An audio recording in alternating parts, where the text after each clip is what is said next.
Hey, where are you right now? I've been sleeping at home. There's no sign of my husband at our home where I am now. He's lying to me. Let's go back to when I was pregnant with our first child. My name is Ashley. I was finally expecting our first child in our second year of marriage. Just 1 month to go until my due date. I'm 9 months pregnant. While I'm excited about the birth, I can easily imagine the confusion of going through childbirth and child rearing for the first time. I had planned to go back to my parents' house this weekend to have them help me out for a while. I mentioned the idea of going back home to my husband during the stable period of my pregnancy, but I thought he had probably forgotten, so I brought it up again today. While I was relaxing and watching TV, my husband casually mentioned, "Heading back to your parents? Oh yeah, you mentioned that. If you're going, just go. I can handle things here just fine without you." I was shocked by his dismissive tone, but I didn't want to argue, so I decided not to argue back. "Well, I'll be going back this weekend. Our baby is due next month, and I plan to stay there for a month or two after giving birth. So I'll probably be back in about 3 months. Please make sure the baby's room is clean and ready." Okay. I would have done it anyway. "Oh, and I can't see you off this weekend because I have to work." "Oh, all right." I had hoped he would at least come with me to the station, but that hope faded fast. I knew he was always busy with work, even on weekends. But I wish he would think about how hard it will be for me, heavily pregnant and with lots of luggage, to manage on the train. I understand he's busy, but I do feel lonely sometimes. I don't want our soon-to-be-born baby to feel lonely either. Plus, I'm worried about whether we can raise our child together like this. When did he become so distant? With these mixed feelings, I started packing. Since I still had time before going to my parents' house, I decided to send most of my luggage through a delivery service. I had already cleaned the house from top to bottom when I started my maternity leave early. They say pregnant women have a nesting instinct. I had set up a crib and prepared a space for the baby, excited to start our new life as a family of 3. When I returned after 2.5 months, I found that my husband was being really messy despite my efforts to clean up before leaving. Maybe I cleaned too early, but still he seemed to have forgotten how to live in a tidy home. He'd leave half-empty drink bottles lying around and ignore the cardboard boxes from his online shopping. I realized that I'd never seen him cook or clean since we got married. Even though I kept trying to tidy up, things only got messier, and I started worrying about the state of the house while I was away. But with the baby coming soon, I had to focus on preparing for childbirth. The weekend came quickly, and I went to my parents' home. Meanwhile, my husband didn't even see me off to work. While I relaxed at my parents' place, I stayed in touch with him through emails every day and called him about every 3 days. But gradually, he started ignoring my calls more often. When I managed to get through to him, I noticed he'd been avoiding my calls lately. I asked, "You've been hard to reach lately, are you busy?"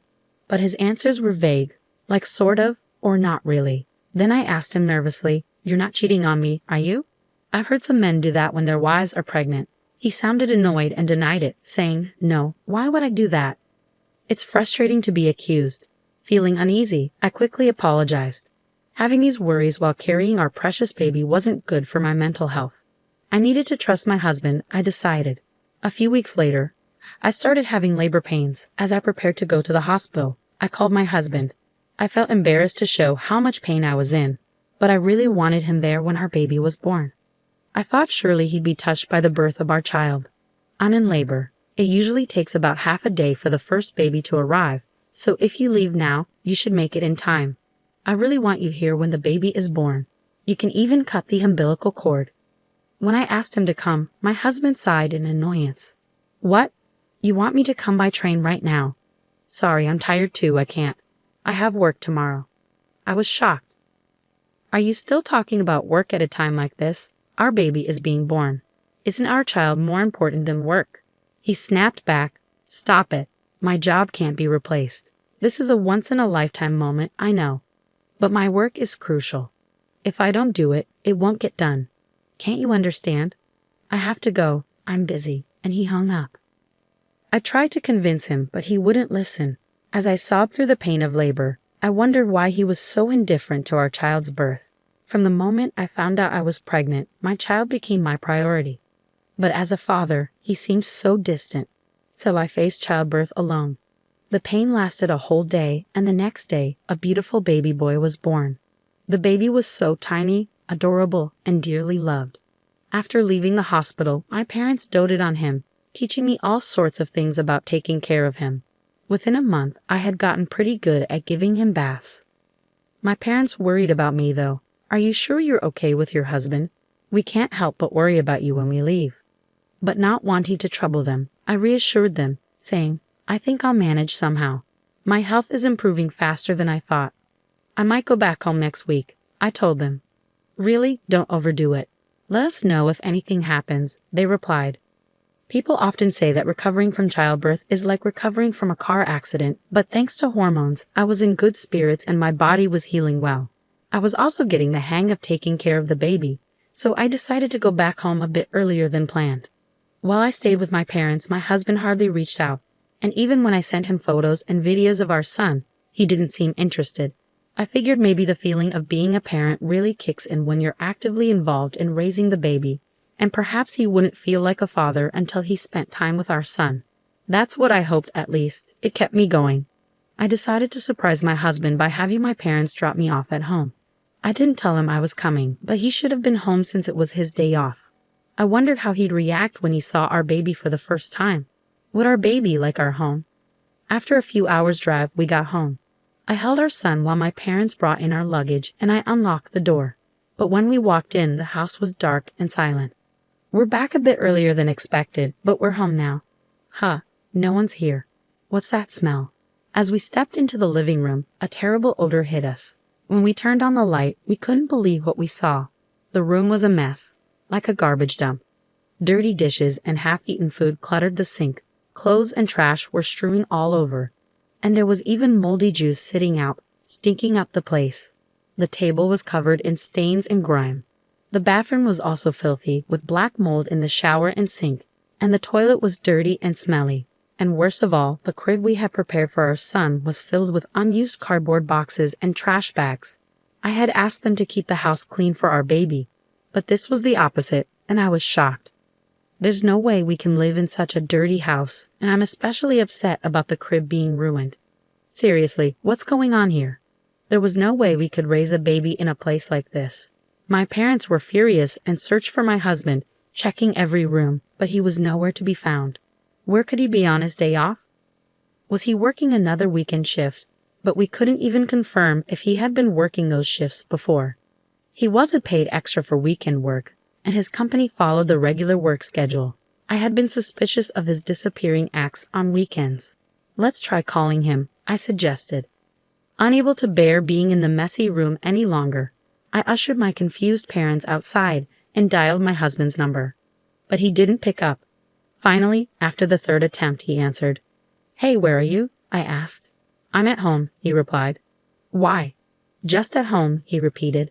We had searched the entire house, but there was no sign of my husband. Could he possibly be buried under all this trash? But we couldn't sense anyone there, and his voice didn't sound like he had just woken up. Then I heard a woman's voice on the phone. I couldn't make out what she was saying, but it was definitely a woman's voice. That's when it hit me. He's cheating on me. I can't believe he'd do this while neglecting our child. The house was a disaster while we were away, and he was cheating on me. I was furious. A father like him isn't needed for our son. I'm done with a husband like this. If he prefers that other woman, then he can have her. How can you live in such a filthy and foul-smelling house? Oh, I understand. Maybe a burglar broke in. I need to call the police. What? But you're at your parents' house, right? What are you saying? Suddenly, my anger boiled over at my husband's evasiveness, and I raised my voice. You're the one lying about being at home, aren't you? Stop pretending. It's completely unacceptable to let the crib turn into a mess. I'm not returning to this house. We're getting a divorce. I ended the call abruptly and quickly reported to the police about the supposed burglary, intending to confront my husband. I instructed my parents and son to head back to my parents' house and waited for my husband in front of our home. The police arrived before my husband did. I welcomed them into the house as if they were guests, and soon after, I spotted my husband approaching, accompanied by another woman. As my husband came closer, his expression seemed to say, "This is bad." I confronted him, saying, "Hey, you weren't supposed to be back until next month." "But who is she?" The woman next to him glared at me, her arms crossed. "And who are you, for that matter?" she retorted. Despite encountering his mistress, I strangely felt calm. I decided to question the woman. It turned out my husband had been meeting her without revealing he was married. I was so disgusted with him that I didn't know how to react anymore. Hey, at least let me explain, my husband pleaded, trying to grab my shoulder, but I slapped his hand away, not wanting him to touch me. Don't touch me. It's disgusting. The police are checking the room right now. I hope you're embarrassed having them see the mess you've made. I'm leaving now. You can explain to the police. Goodbye.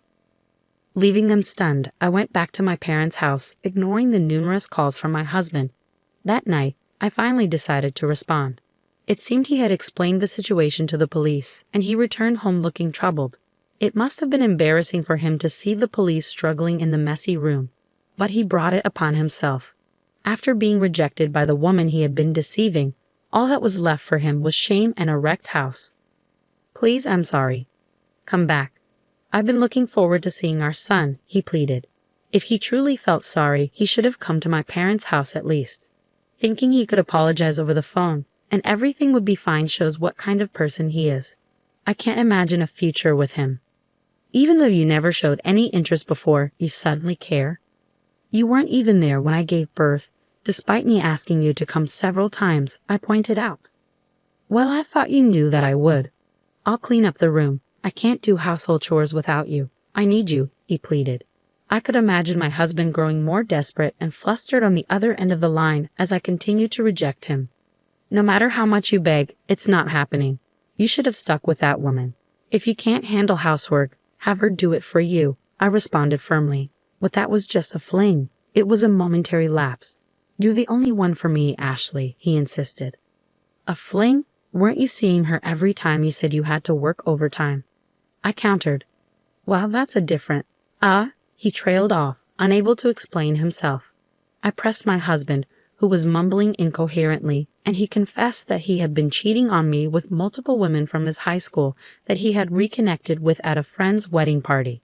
He's a scumbag either way. There's no point in talking, I thought to myself as I listened to him desperately apologizing, his voice close to tears. I can't believe it.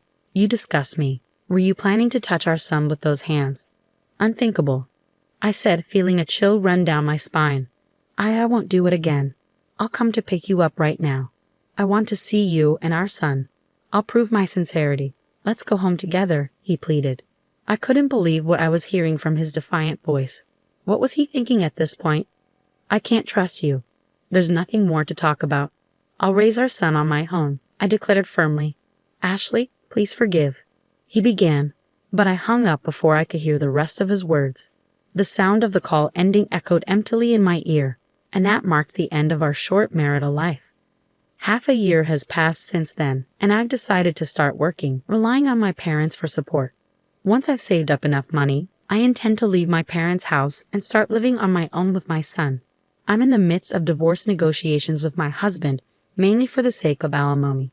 Despite his limited experience living alone, my husband is apparently unable to manage household chores, and most of his meals are from dining out, leaving his house in disarray. However, that's no longer my concern. I will do my best, showering my son with abundant love and care.